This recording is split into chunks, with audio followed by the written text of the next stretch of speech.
Welcome to the next episode of the Marianne Hickman Show, and today I had the amazing opportunity to finally interview one of my best friends in the whole world, Janae Thompson.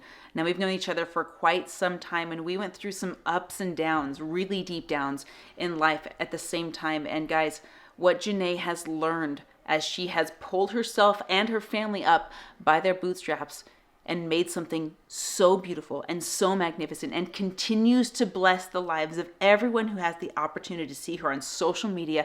You're not going to want to miss this. Go check out what Janae's doing. If you're lucky, you're going to get to read her book. It's not published yet, but when it is, and maybe by the time you watch this podcast, it's going to be ready and on bookshelves, but you're not going to want to miss it. So check it out. I got the text from you a couple days ago actually it was Debbie's podcast that you were commenting on, and you just sent me the most beautiful videos, and I was like in my jammies cuddling the baby on the rocker, and Janae, you sent me these videos that are like, oh my gosh, your eyes. I'm like, stop, come on, you are so generous with your words. Aww. Not in just even the abundance of them, but the poignancy of them. I love that about you. Thank you. Well, I feel like there's this really beautiful energy that's created when you can see a person like yourself, and, you know, like anybody that's in your circle, and just really look and see the beautiful things about that person. And, you know, whether it's how they're behaving or how they look, or you can see, you know, what it is. And for me, like when I notice something about somebody that's really amazing, I love to acknowledge it because I know that they're working to create that. And when you get that validation, like I see what you're doing and it's incredible. I'm not being nice because I'm not that nice of a person, to be honest. It's just, I know you're nice. I'm nice to a degree, but it's like, wow, that's just really beautiful and impressive. And I know you're working it, because in life, the things that come do not just happen for people. You make them happen with intention, with creation. And, you know, like I see that in you, and I love to comment on it because I know what it takes. You know, and I may not even be doing those things, but I can see it in you or someone else. And just like being able to acknowledge someone else's success, I feel like for me personally, what I get out of it is celebrating someone else's success allows me to feel happiness and joy for them, but also for me when it's time for me to feel that. Yeah. So even from that angle, it could be viewed as my own selfish way of getting validation for myself. Got it. But yeah, I love, and I love to just compliment people on things that I see that are a reality. Well, and you're so genuine with it too. And that's what I love, is that when I need to be called out on the carpet and you see it, you do that too. Mm-hmm. So anything that comes out of your mouth, I can trust. I think of it like a 3-year-old. Because a 3-year-old, like... Yes. Mommy, you're so beautiful. Mommy, you look fat. I mean, they're going to say both, They're going to say both. They're just like unashamedly honest. That's true. And that's why I feel like I can trust you so much, is you'll just keep it real with me. Yeah, thank you. And maybe that's just me channeling the inner 3-year-old that I never wanted to let go. I don't know. But I'm glad you brought that to my attention. I'm gonna hone in on that inner 3-year-old. So I mean it in the most complimentary way. You're just like, this is the way it is, and I have no reason to be dishonest. There's no people pleaser. Yeah, no. There's no like no sense of ego. It's just calling it like it is. Mm-hmm. I love that. Yeah, thank you. I wanted to know what you're up to now, because I'm seeing so much of you on Instagram. I'm seeing YouTube shorts. I'm seeing all of these things. Like, what are you driving toward? What's going on? Yeah, okay. Well, I'm continuing to build an empire. Yes. As you know, you knew my husband, and he passed away a few years ago and left an amazing legacy. And that being said, it was his. You know, it was what he did. It was what he created, and it was beautiful. Yeah, it was amazing. It was amazing. I'm still in awe of what he did. Yeah, and it's still blessing a lot of lives, which is really cool. Yeah, but that being said, you know, he's not here anymore, and I can't just live off what he did. And that goes for, you know, financially and according to like everything that he's created socially and all that. I mean, you can never really live off someone else's work regardless of your relationship with them. And so, you know, it's just time for me to step into what it is that I'm meant to do next after, you know, the marriage that I had, the business that we built, the things that my husband and I did together. You know, that's all gone and in the past. And so it's just time for new doors to open. Yeah, and you're writing a lot on your blog. I love reading your blog. Thank you. I don't always comment, and I should, so forgive me. But That's okay. every time I get an email update, I'm reading it. And I want to know, like, what is the driving force? Like, who are your people, and what are they learning from you? And because I know Janae because I've known Janae for years, right? But what is someone who meets Janae today for the first time? Obviously, I know why they would fall in love with you, but what? Well, thanks. What is it that? Who are your people? Who are you looking for, and how are you helping them? Yeah, I'm still in the process of answering that question. Yeah. And I think what is really powerful for us as individuals is to be able to learn from and share from our own experience. I can't really speak to anybody else's experience. And so I have a passion for teaching, and I have a passion for being able to see what is possible in every experience that we have. So, I've been through a lot in my life. You've been through a lot in your life. And once you have all these life experiences, what that allows you to do is become an authority from that place and an expert from that place. And if you take those two things and you share what it is that you've learned from where you've come from, you become a leader naturally. That kind of evolves in that way. And that's if you're willing to share it. And so, my husband died, and that makes me a widow, but is that my audience and is that my people? Not necessarily. I think that... I've never, by the way, had that label for you in my head. Like, it's never quite...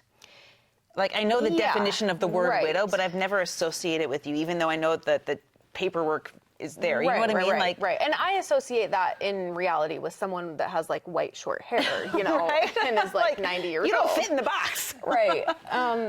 But I also feel like there's really challenging things that happen in your life, and there's a way to get through them and come out on the other side with resiliency. And I can teach that from my life experience. But in that, there's universal lessons. So back to your question, to answer that, I feel like my audience are the people who are willing to face the reality of challenge and want to find what's on the other side of that challenge and how does that make me a better person. And not only a better person, but somebody that I couldn't be without those experiences, even though I think a lot of us inherently would want to say, oh, if I could just not go through that, and if things could be easy, that would be so much better and easier. But then that takes away the capacity for you to become the fullest human being that you can be. And I think I first learned this when I was about 20.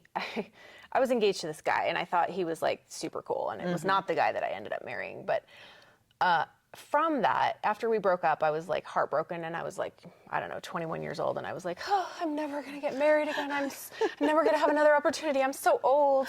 Okay, you tell me you were living in Utah at the time. Right. Oh my gosh.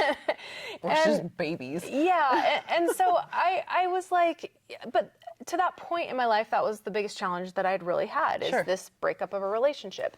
Which I don't want to poo-poo on that, because anytime you break off an engagement, that is significant. It is. It's a big deal. And I had put 4 years into this, so I was like, that was my whole life practically. Yeah, at 25%, basically. Yeah. And I was like, I don't know where to go and what to do next. And I feel like I'm starting from square one, and I've always wanted to be a mother. And, all these things that I thought in that moment were going to disappear.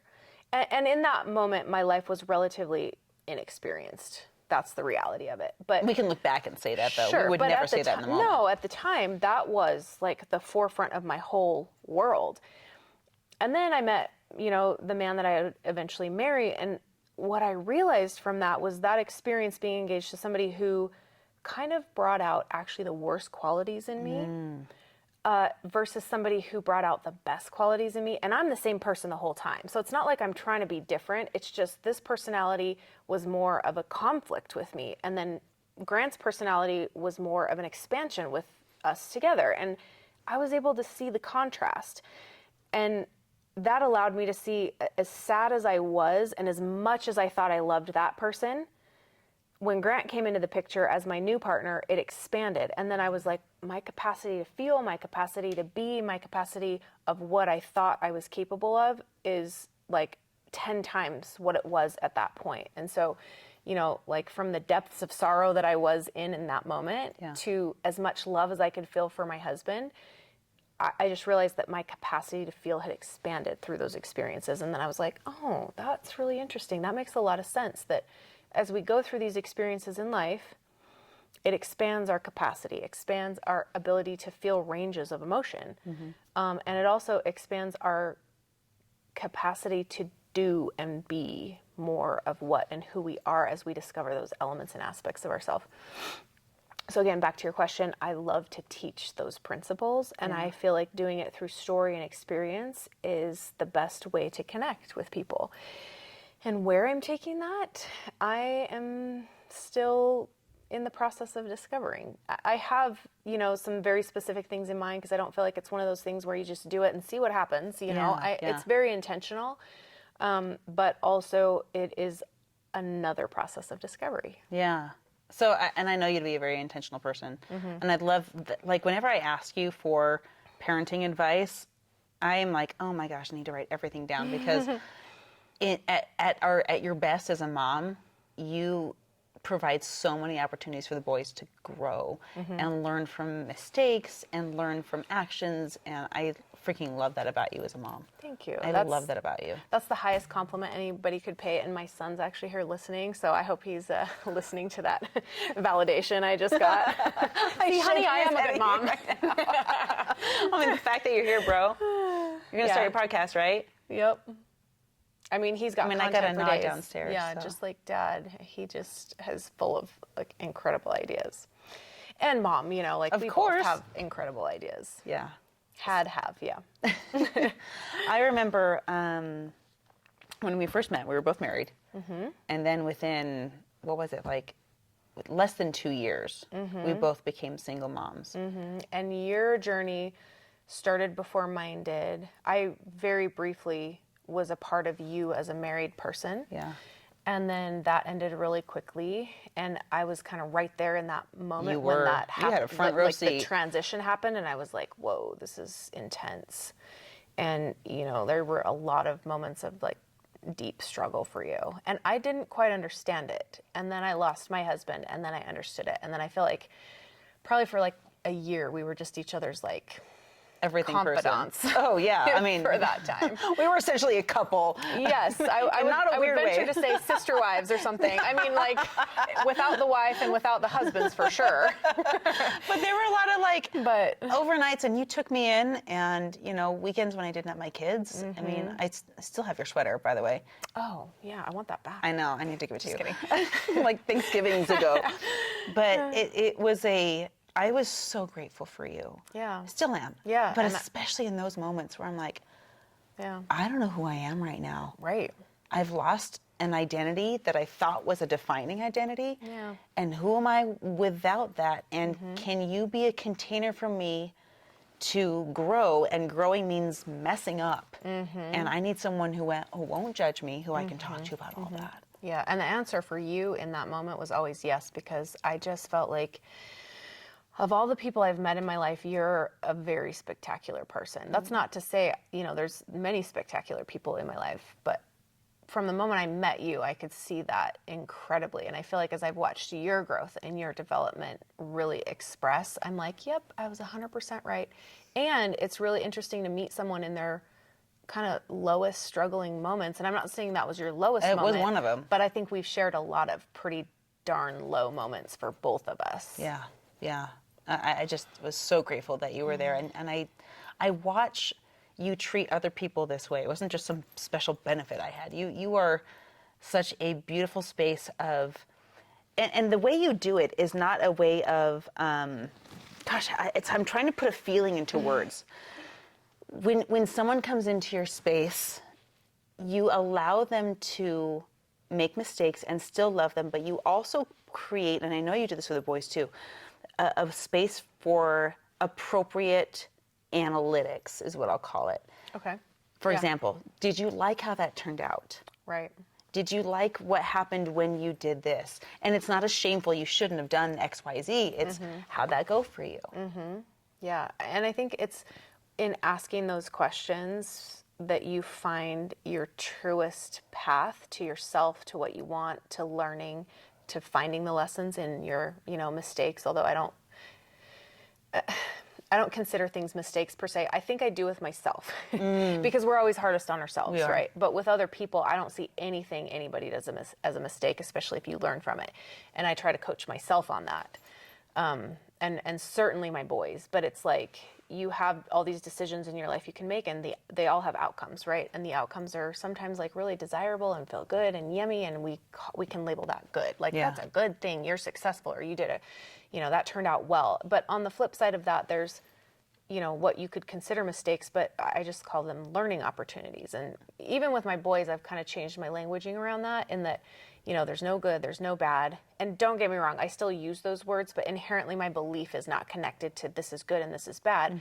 But there's learning moments, because we're always learning. And then there's moments where we are expressing the success of those learning moments and those lessons, and the outcomes we have are like awesome, and they feel good, and we like them, and we're drawn to them, and those are the things that we want.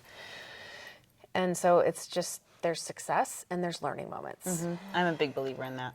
What do you think in this, and it's fair to say that you wouldn't wish this circumstance on anybody. Ever. No.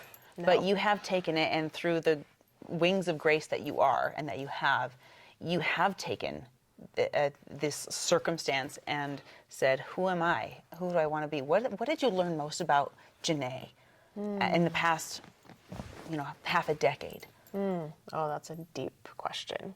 There's probably multifaceted answer, and so right? many layers of answering to that. So I think, especially for women, it's really challenging to really know who you are. And maybe for men too. I really don't know. I'm speaking from the perspective of a woman, so I don't want to overgeneralize in that way. Yeah. I've actually found that a lot of feelings that I have as a woman, of like being overwhelmed and feeling like I'm carrying the weight of the world, men tend to have too. So I don't want to negate that for men, but I'm speaking from the perspective of a woman. Sure. But I think it's really challenging to be in a relationship and truly know yourself, because your partner becomes like a safety zone for you, which is wonderful and beautiful and amazing. And that should absolutely be part of that relationship. But also, in having a partnership for so long and then having it just disappear overnight. It's like there's these elements of finding yourself that you cannot find with somebody. And as hard as that is to really like lean into, and this is an interesting time, because for the last 4 years I've been really just using a lot of anger to get through my life, and that's allowed me to cut off my emotions. Yeah. And so I'm trying to let go of a lot of that, so I feel it a lot more. And so I'm like, I'm not crying because I'm sad. I'm just crying because it's a lot and it's overwhelming, and I'm not using this defense mechanism of anger anymore to try and just be like, oh, I'm fine. I'm not emotional. I'm not crying. So it's actually like a really beautiful thing.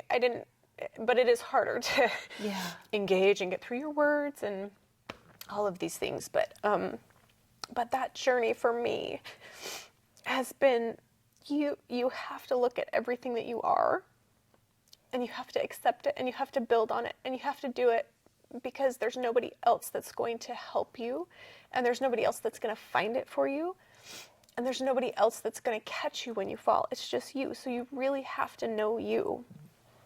And what I've found is that I am incredibly capable of doing things that I never thought I could, and that's built a lot of confidence for me. And I feel like, for women to be alone and to find what really is truly their inner strength is an experience. And I don't want to say you have to be without a partner, but that's usually, a lot of women are going through that experience, whether it's divorce or death or, just a partner that is not showing up for you.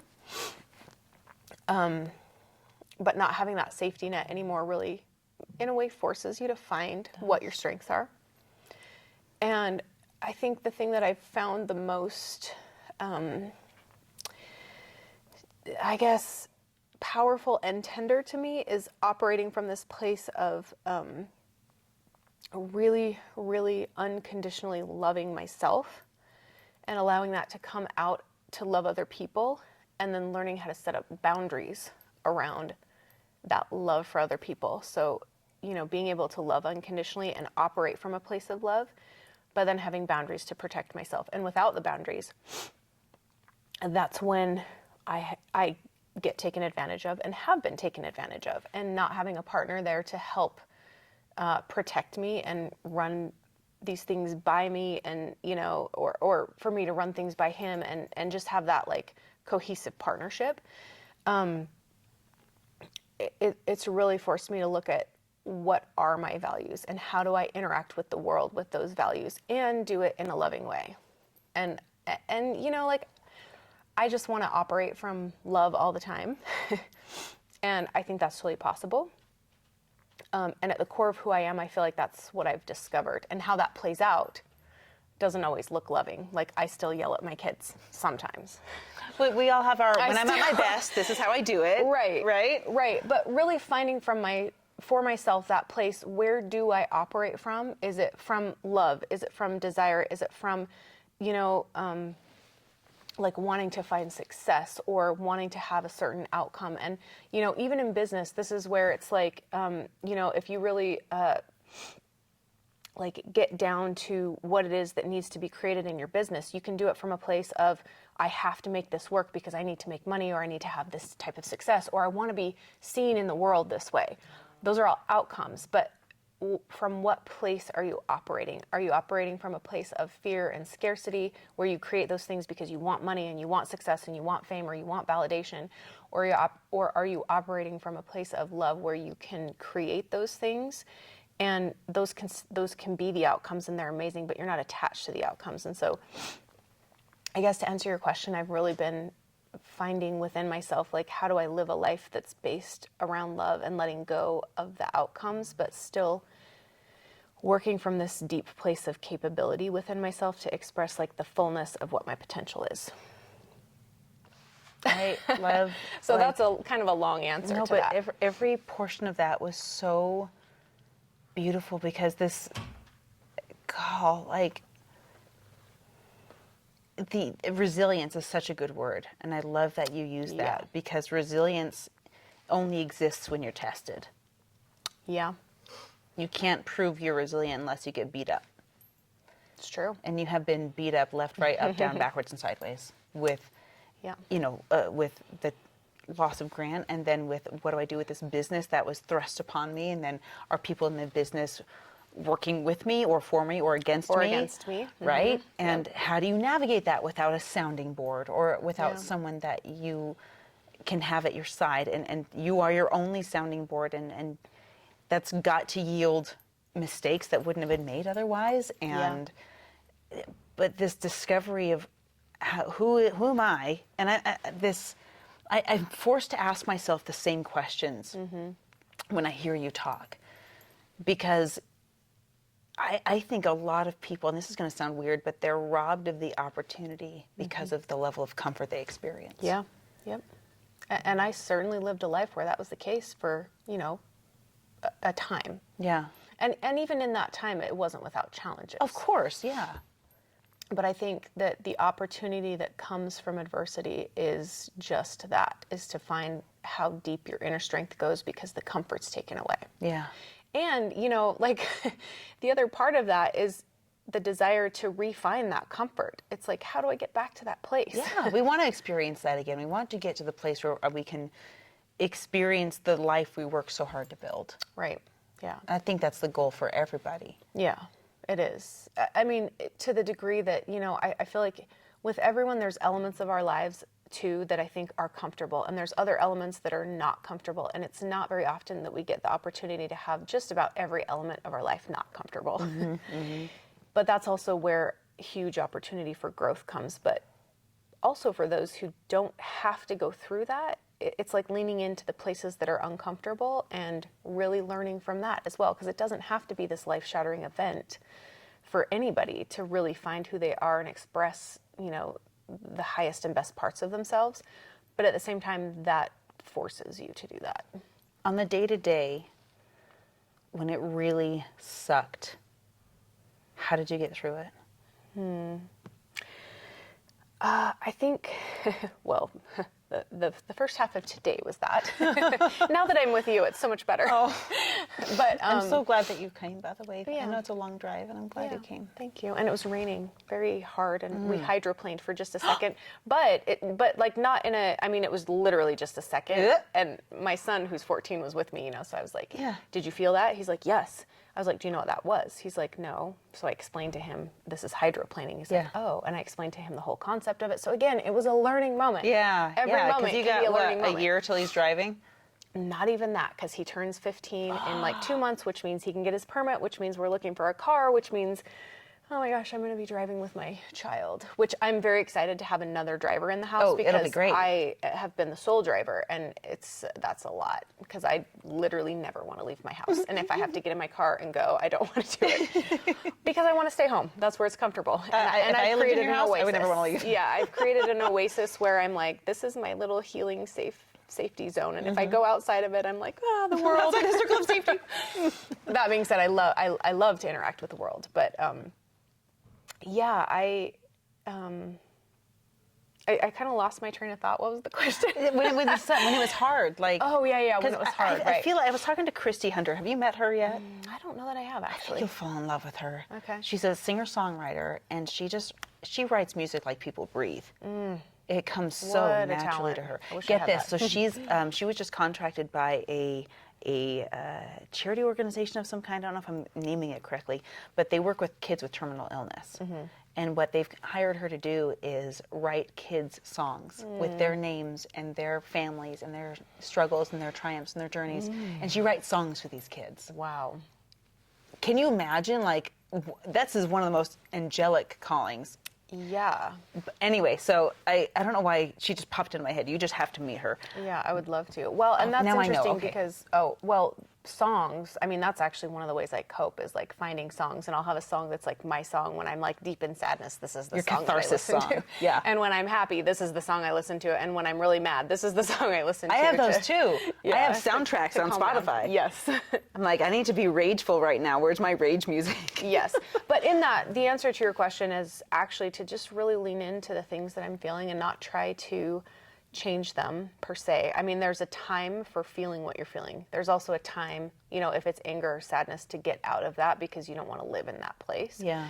But acknowledging, where I'm at has been really the way that I cope with each day as it comes, and feeling like, okay, today's a productivity day. I'm going to be able to get lots of things done, and I knock out a bunch of things on my list, and then the next day I'm just like, all I want to do is be in bed, and if I can get to the gym today, that's a win, and that's all I really do. And I don't even feed my kids. I mean, there's food in the house, so they're not starving. But you're not culinary. But I'm not making downstairs, dinner, yeah. and I'm not putting together meals for them. And I try to put together at least one really healthy meal for them every day, and that's kind of my capacity. And beyond that, it's like we have food in the house and we get takeout and things like that, and I'm okay with that. Well, we do that.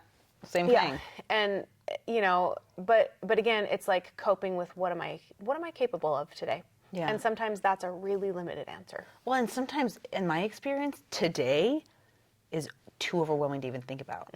I can't, I actually think that every morning when I wake up. I You're really like, do. that's a lot.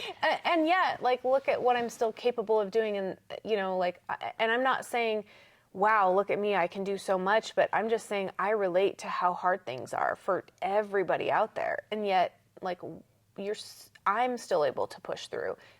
The people out there, they have the capacity. The person listening to this, they have the capacity to push through without negating how they feel. If you feel sad, it's okay to feel sad. Yeah. If you feel productive, awesome. Get as much done as you can. Go for it. If you feel hurt, you can be hurt, and it doesn't define your whole life and your whole world by, not being productive in a day or in a week. Why this word widow never matched my definition, because that meant a person who's sad and depressed all the time and is defined by a lack of something, and that's never fit the label for you. Yeah, well, in my thank you. mind. It's And always even been- within that, I've felt all those things, and together. But Yeah, and you have but moments it's of not that. my defining. That's not who I am. Yeah, that's why the Right. label never stuck. Thank you. It just, and I think what you're saying is spot on. I have had moments personally, especially in those couple of years, what we went through together, when I'm like, today is too much, but I can do 3 seconds. Yeah. That's it. Yeah. If I can get through 3 seconds, I just got through 3. Okay, good. That was easy. Yeah. Okay, I can do that again. Yeah, and then that builds that internal resiliency within yourself of like, I did 3 seconds, everybody. I'm freaking amazing. Look Pat at what on I my did. back. Right But then now. it builds that in your brain of like, okay, I did that. I can do something else. I can do 4 seconds now. Yeah. You know, and Or then, another 3 seconds. Yeah, and then it gets to the point where it's like I can build a whole nonprofit that brings in, you know, millions of dollars and changes people's lives. I mean, they're really one and the same. Or I could start a multi-billion-dollar company. Why not? Yeah, yeah. You know, and I mean, it's all connected in that it is how your brain chemistry is created through how you interact with it and how you interact with your feelings. Joseph McClendon talks a lot about this. Have you listened to his stuff? I don't know that I have. I'm familiar with the name, but Yeah, he's Tony Robbins' guy. Okay. He's like MCs his events and stuff, but he's Okay. in his 70s. Wow. Looks like he's in his like early 40s. He's really yes, hashtag like life goals right there. right. Yeah. Like he's fit, he's buff, he plays the guitar. Like he's so fun to listen to. That's hot. I told my son, dude, learn the guitar. It'll get the ladies. Richard did that. I did that. I wasn't looking for ladies, but Is that how he got you to date him? you tried it though. Remember? Did he play you a love song? No. Okay. The funny part is that he's got a buddy Kyle. We call him best friend Kyle. And I love that he has a label. oh, well, can you for watch home, right? Of course. So Kyle was like, hey, learn to dance, learn the guitar, like get the ladies, right? And Rich is like, yeah. At least this is the way I remember the story. You're like, yeah, I'm gonna learn the guitar, but he had the same experience I did, where I bought a guitar and I didn't know what I was doing, and the neck of the guitar was so thick I could not like. Yeah, that's my same problem. And I think, I mean, even my fingers are a teensy bit longer than yours, but we're both pretty petite. And like, I tried the guitar a couple times and I was like, oh, my fingers hurt so bad. And the guitar teacher's like, oh, yeah, that's normal. And I'm like, dude, your fingers are twice the size of mine. How can you say that's normal? Because this is like extremely He's like, painful. look, it's totally normal. I'm like, this is not normal. You I'm are not bleeding. experiencing this the way I am. It's like when my OBGYN was like, yeah, Pitocin contractions are just the same as natural ones. And I'm like, Excuse really? the hell out of me. Have you ever had one? Pitocin? Exactly. You have some Pitocin and then put an electric shocker on your abdomen and tell me that's normal. Yeah, but you don't put it on your abdomen. Surgically insert it under your skin. Why don't you just put it on your scrotum and then tell me? And then tell me it's normal. Yeah. Richard's So- like, So here we are. I mean, this is the experience of, you know, we all experience things very differently. And there are things that, you know, we can't comprehend what somebody else is truly experiencing. Yeah. But what we can do is lean into what that experience is for them and for us, and acknowledge and honor the differences, because men aren't meant to have contractions, but women are, which is true. also why we're built different. men get to honor that experience for women, and they don't get a single word of opinion on how it happens to a woman, even This if you're is an why OBGYN. I love male OBGYNs. My female OBGYN was like, suck it up. I'm like, I don't need your attitude right now. I always got the dudes because they're like, oh, I'm so sorry. I'm like, I got this. It's fine. Right, We're good. right. Like, they were so caring and pandering, and it made me feel like I could conquer anything because they were so like, but yeah. Anyway. But a female OBGYN who has given birth has a little bit more authority to be like, suck it up, you can do this, sister. She did, but I didn't like But that. it's like, oh, yeah, okay, I don't I was like that. I don't want you to tell me suck it up. I want you to be admiring me right now because I'm such a badass and you could never do this. That's what I want. Right. Where a man is positioned to be perfectly able to give you that in that moment. So. I had the coolest OB. He was one of my heroes. In fact, they named a room in the Orem Community Hospital after him. His name is Dr. Gordon. And he got Lou Gehrig's disease. Oh. And still showed up to the office. Like, he couldn't move his arms Oh my gosh. at all, Wow. but would pedal around on his little wheelie stool and do exams until like 2 weeks before he died. Oh, that's amazing. And Such an incredible human. And that's really, truly an example of the power of your mind and what you can create with your mind and how that plays out into your physical world. Because in that moment, he's not physically capable of doing the things he was before, but his Couldn't do a thing. mind was still there. And it's so valuable how you cultivate and create what it is in your mind that leads and guides your life ultimately, always. Yeah. And you're such a beautiful, like, I just want to sit and listen to you talk all day. I need to call you more. Thanks. Yeah, we should do that. We should. But you are such a beautiful gardener because you possess this ability to see the end from the beginning. And I think you cultivate the most beautiful opportunities in people's minds. Anyone that's able to sit with you, you just see endless potential in them, even when they can't see it, and sometimes especially when they can't see it themselves. Thank you. It's I a love gift playing you that have. role. Thank you. And, you know, like even on that, I mean, I greatly appreciate those words. They touch my heart. And it just reminds me how difficult that is sometimes for us to use our own gifts on ourselves, you know, because within myself, I don't feel like I'm able to do that for me, but I can do that for other people. But I also know and acknowledge that that is a gift that I have and I am using it. But again, this speaks to, why are we so hard on ourselves all the time? You know, even when we inherently know all the things we're talking about. Yeah. And, you know, it's just another avenue of exploration for me to continue down and figure out, you know, how do I do that for me? And I do that for me. But I don't know that we're meant to do it on our own all the time. No, and we're not. And that's why, you know, you allowing me to give you my gift helps me to see it better. Yeah. And that's the most beautiful part of that. So Yeah. thank you for that. You always turn it around. You're so generous. So what's the biggest thing that you're working on right now? Is it momming the boys? Is it getting ready for a learner's permit? Is it building a following? Is it writing your book? Is it like you're doing all of the things? It's all of those things, yeah. So I'm actually just finishing up a book. So I've written several books. I have not published any of them yet. Where are they? It's a long story. It's about, I have 3 books that are finished, and actually the 3 are actually turning into 2 now, and they're a different genre. But I actually went to Mexico about 2 weeks ago. I saw your pictures. They were gorgeous. And that was the most incredible vacation I've probably had since my husband died. Really? Yeah, it was without any agenda.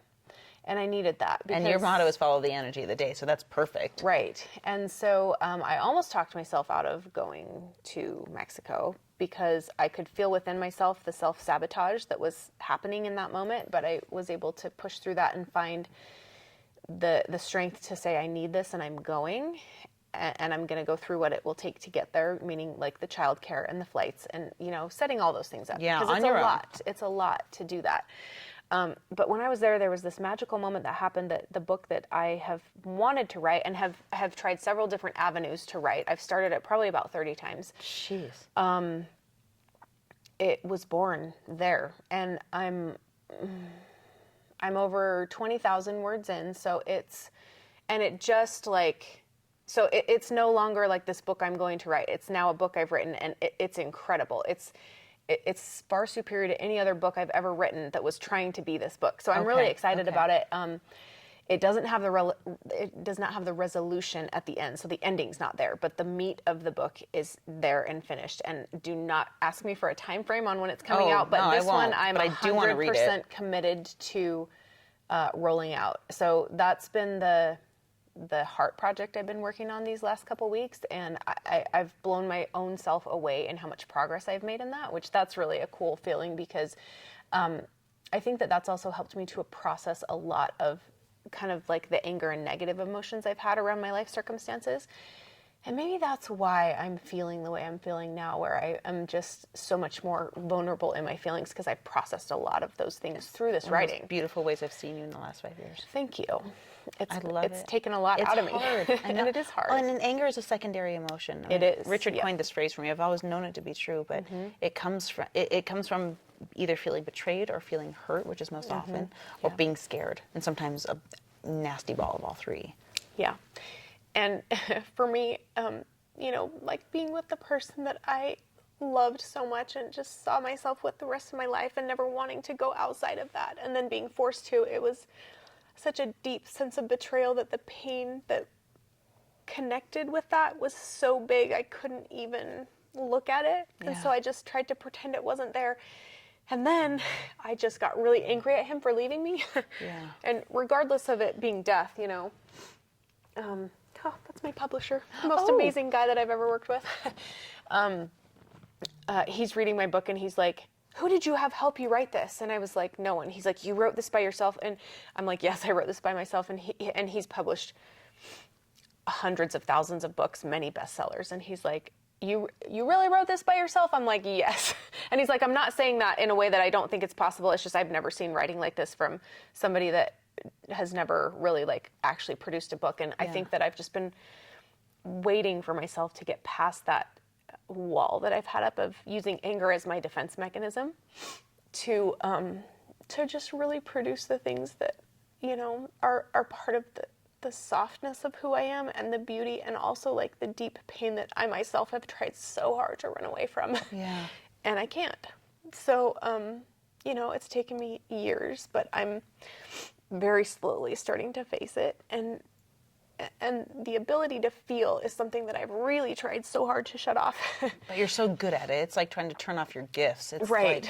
Like... And so I just, I've really started leaning into that more. And I am also very grateful for the anger, because it's allowed me to show up in my life. It's allowed me to do things. It's allowed me to accomplish things. It's allowed me to be a mom to my kids. It's allowed me to, you know, move my family and buy a house and, you know, like do the logistical things that you need to do to get through life, because if I couldn't do those, I would probably just be a ball and wrapped up in my covers in bed all day, and I probably would have melted into my bed at this point. And, you know, my kids deserve a mom that's going to be there for them, especially after they've lost their dad, and it's a heavy burden, but it's also, you know, something that I don't want for them to have to lose something else. And me not being me is another loss for them that I don't want them to have to, you know, have to face.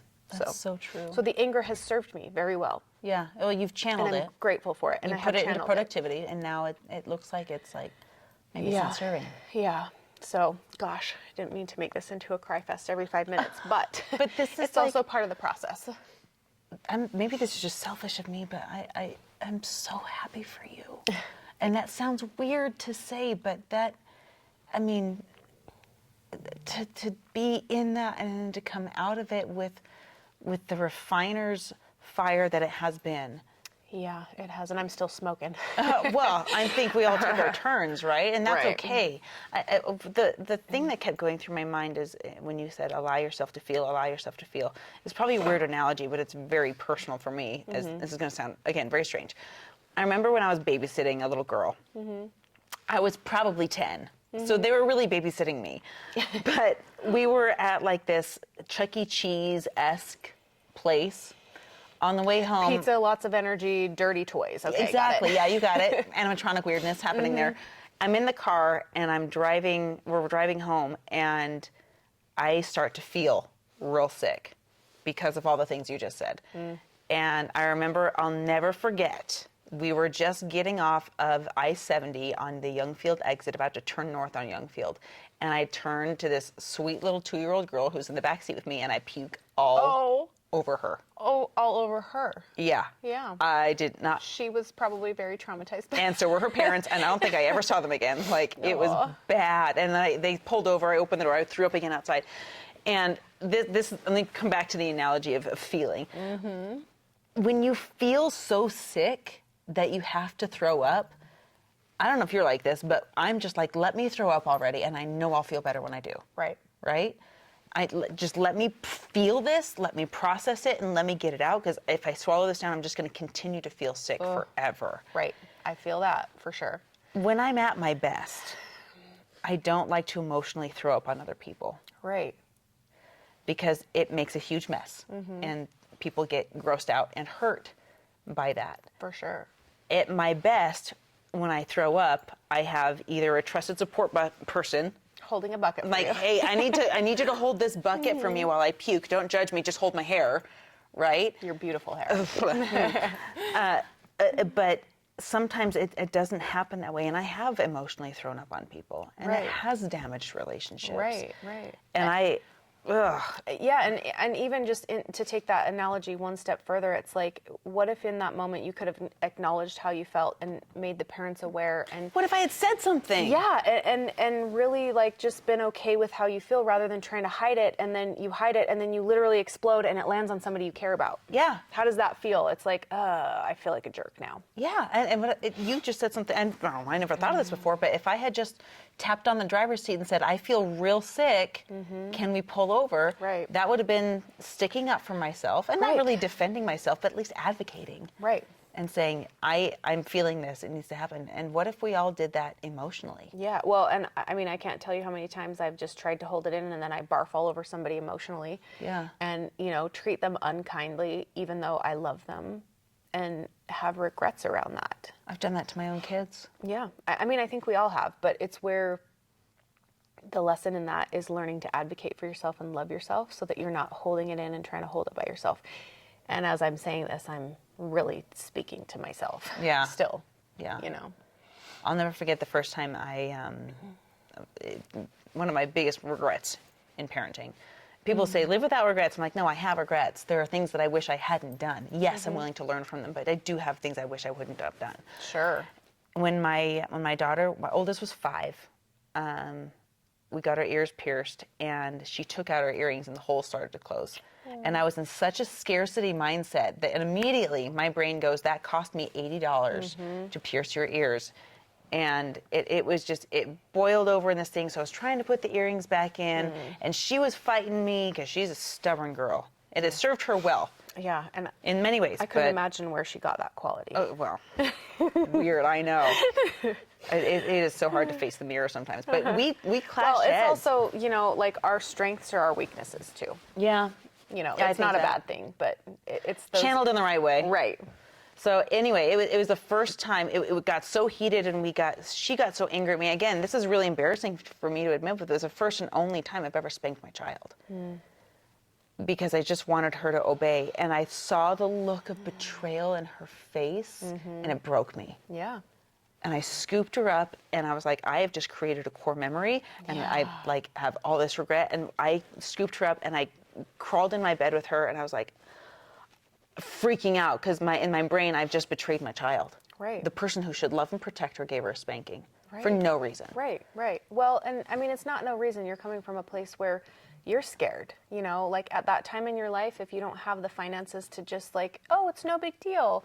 And you're in this place, you know, like that's your own inner wounds coming out, and your children are really good at bringing those out in you. Oh boy. But then at the same time, it's like, okay, yeah, that is a regret and you're right.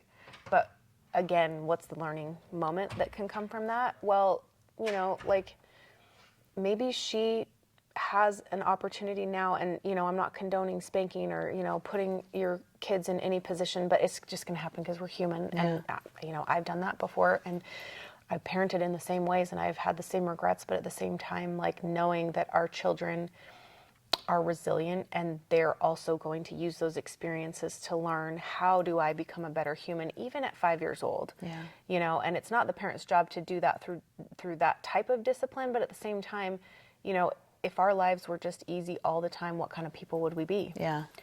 And you know, that's where those challenging moments where we don't show up in our best ways can also be core moments for others to find the best in themselves.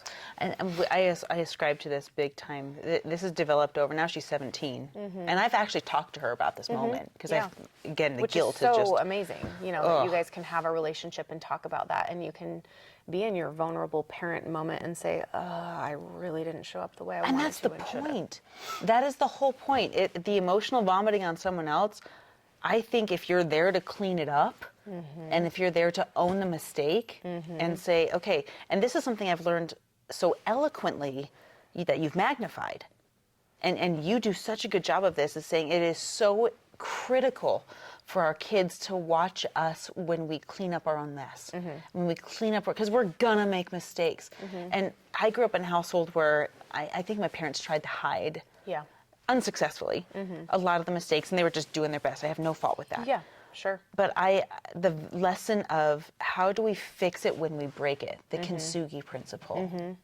How do we make it more valuable after the irreparable has happened? Yeah.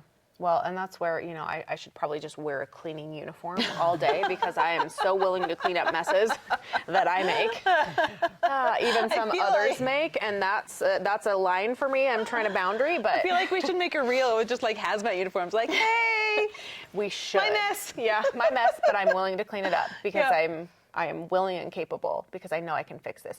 And I think, you know, like going back to kind of where I've come from, that's been one of the hardest challenges for me, is because I think you and I both, and probably a lot of the people listening, have that gumption within them that it's like, I can do anything. I can clean up this mess. I can fix this. If I make a mistake, I can make it better. And, you know, I couldn't do that with my husband. I couldn't bring him back. And I think that feeling of powerlessness, that feeling of like hopelessness, it's not a feeling that I was used to, but it's a feeling that I had to embrace and allow to become part of my experience, as much as I really wished that I could have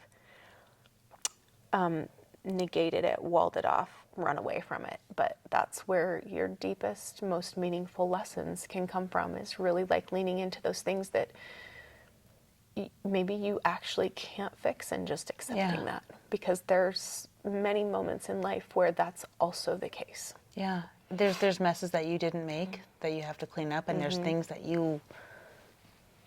it's damage that's done, and you just have to move on. Right. And so, you know, like all of this talk about self-empowerment is not to also negate that there are things that are beyond our control, and those are really difficult to get through. And, you know, everybody has those things in their life. Well, it's like, oh, you know, I hear her story and that's so great that she's so strong, but there's things in my life that are harder than that, even though that's not my experience. And that's where everybody has this unifying tie throughout the feelings that we have as we approach challenges, and also the human experience that we have through that. Because, you know, it's amazing to build that gumption within ourselves, that capability, find ourselves, learn the amazing aspects of ourselves through challenges, and then not to diminish the experience of not being able to change some things that we wish we could. I read this Instagram post just before we started, actually, that says we tend to judge each other, and the analogy that they used was drowning under 7 feet of water and drowning under 70 feet of water is still drowning. Yeah, that's true.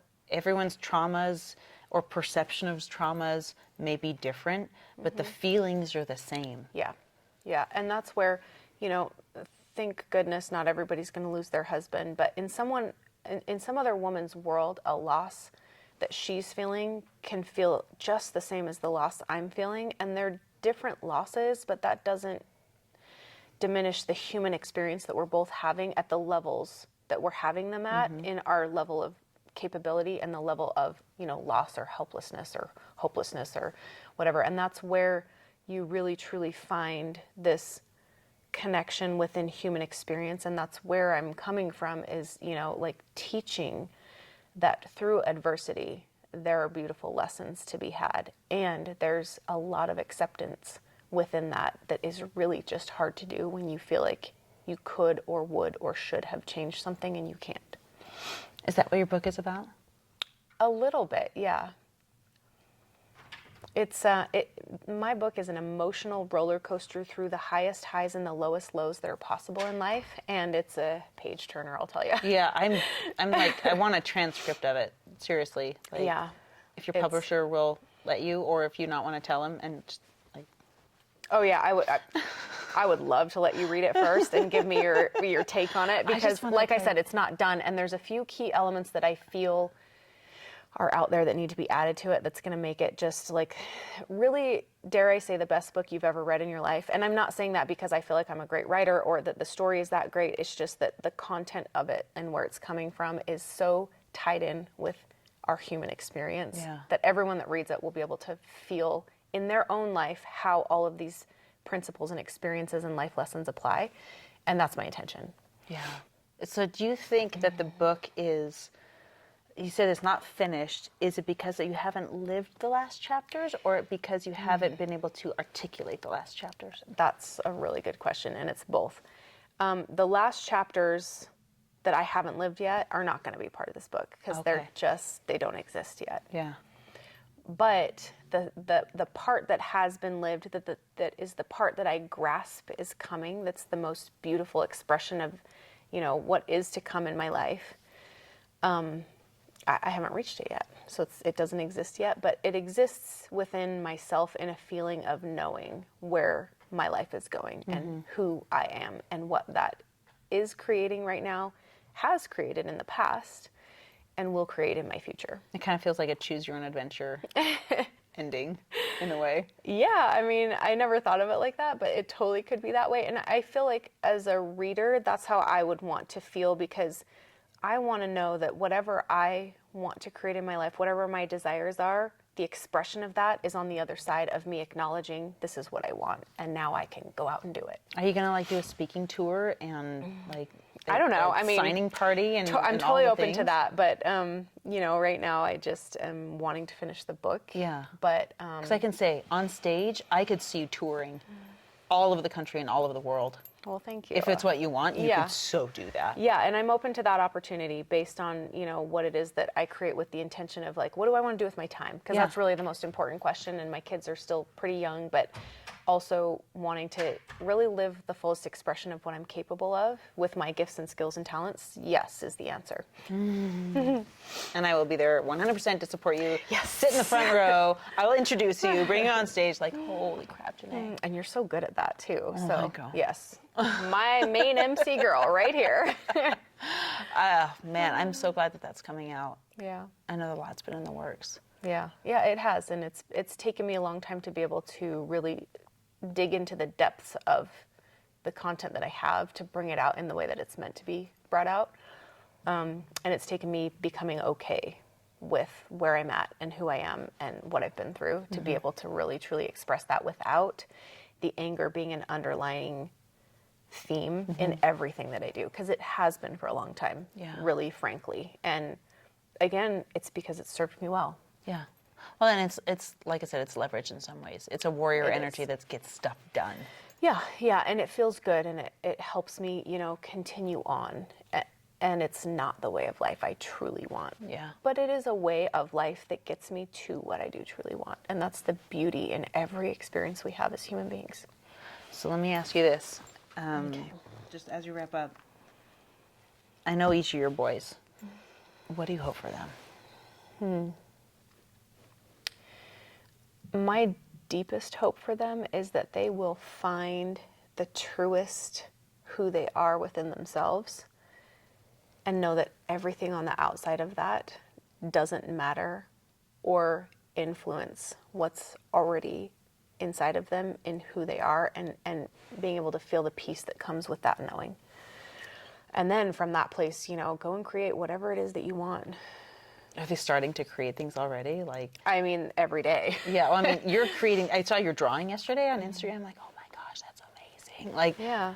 you know, yeah, what's Riley doing? What's Reese doing? Like, I want to know, like, what they're creating. What are they doing? Are they following in Dad's footsteps? Are they doing YouTube channels? Are they? Yeah, you know, they certainly authoring? want to. Just jumping off of things that are really scary. I know. Yeah, they are doing that. They're jumping off of the second story onto the first story still with beanbag chairs. They found a new place to do that just this week. It just never ends. I'll never forget being down at your house and you're like, hey guys, let's keep the flames to like a 6-foot limit, not Yeah. 10. That's too far. I'm like, oh my gosh, this Especially woman. in the house, because you know the ceilings are only 10 feet. So if we can keep the flames at 6, we probably won't burn the house down. Yeah, that's exactly the experience of my house. It is so amazing to watch you parent. I'm like, she is allowing them to flourish. This, like I said, you're such a beautiful gardener, and you're letting them flourish and find out and have bumps and bruises along the way. But Yeah, I think that's really important for their own resiliency. And Yeah. I think the theme of our lives is resiliency. I think, you know, in our process with me and the kids, I feel like they're going through some grief stages that I didn't give them the grace to really be able to lean into oh wow, soon after their dad died, in that I needed space, so I sent them off. Like, go to school, go and like just leave me alone, you know, like go to your places where so I can just be alone. And I don't feel like I really created a space of grace for them to be in, like, oh my gosh, our whole world just changed. I tried really hard to keep the whole world just exactly as it was so it didn't feel different for them. And looking back on that, I don't necessarily regret it, but I am realizing now that there is a space that they need to just have no expectations and not have that, oh, are you healed? Are you, you know, what are you doing now? And just to be kind of not in a place where there's any expectations on them. And so I'm actually homeschooling them right now. And this Oh my year gosh, has on top kind of of been everything. that. Wow. Yeah, this year has been that for them, where it's like, you don't have to go out into the world. You don't have to go to school. You don't have to be in that like extreme frenzy of expectation.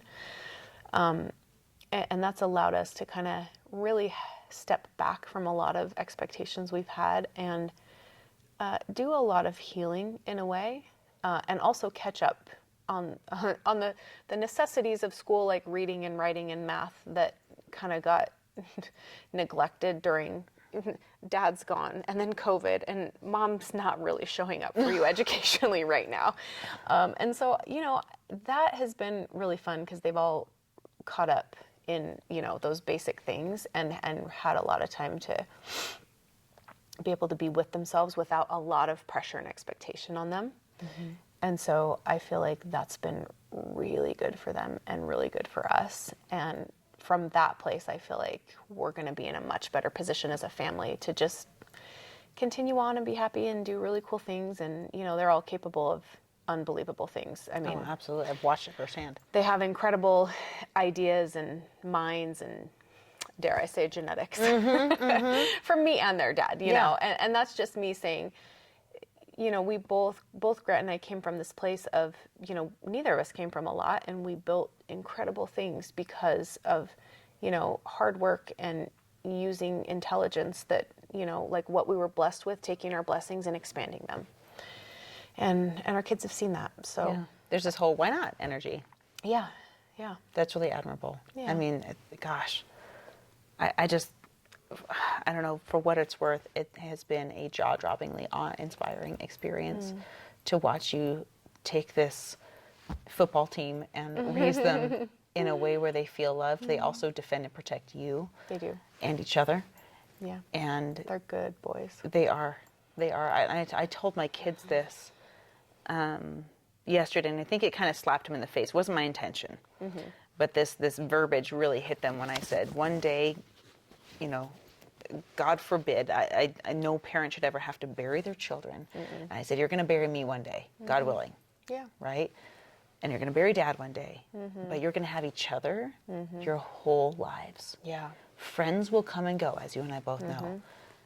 But you will have each other your whole lives. So be good to each other. Stick up for each other. Defend each other. Yeah. Even sometimes if you have to white lie to me because you're sticking up for your sister and like, don't take it too far because I will find out. Right. But stick up for each other. Yeah. That way. And I feel every time I run into your boys, they have that energy. And they stick up for you too. Oh my gosh, they have they've got that protector vibe. Yeah, I have a fierce love for my kids. And I do think that also is developed when you lose somebody really close to you and you just realize how meaningful those relationships are because they can end just like that and you really cherish at a new level what you have.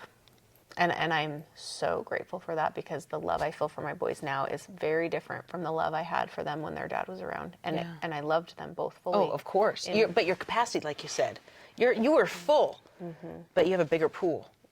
And your ability more like to... a frickin' ocean, but okay. Right? Yeah. And your ability to constantly remain present is such a gift. Thank you. That's definitely something I really try to embody because it's hard to stay present when you're in your own trauma. It's really challenging. And so I do intentionally try to create that for me and my kids, and I also fail a lot in that. Well, that's probably... And that being said, they get that presence too because it's in my awareness that that's a difficult thing for me. I love the look in my kids' eyes when I can say, guess what, I messed up. And here's how I can fix it, and I'm trying. Yeah. And that's so empowering. I mean, think about, the future marriages of those kids when they can go to their partner and be like, I messed up. And here's what I'm going to do to fix it, and how bonding that is in building relationships with, parent-child, children, future relationships. It's, as a mother, I think what you are doing there is giving your children the greatest gift you can give them as a mother. So as we wrap up, let me ask one final question to every mom that's listening who's a mom or maybe a mom and a career woman. What is your word of advice to them?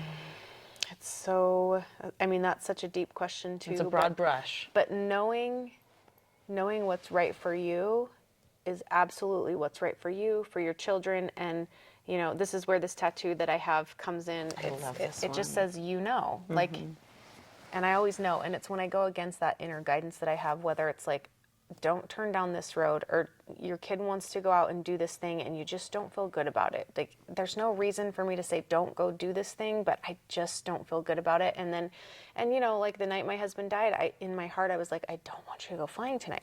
And I didn't say that. And it took me months to get through that within myself, feeling like I should have said something and I didn't. And it's, you know, it's when I go against the feelings within myself, and when I deny my inner truth, that the most challenging things in my life pop up, and they're hard to deal with.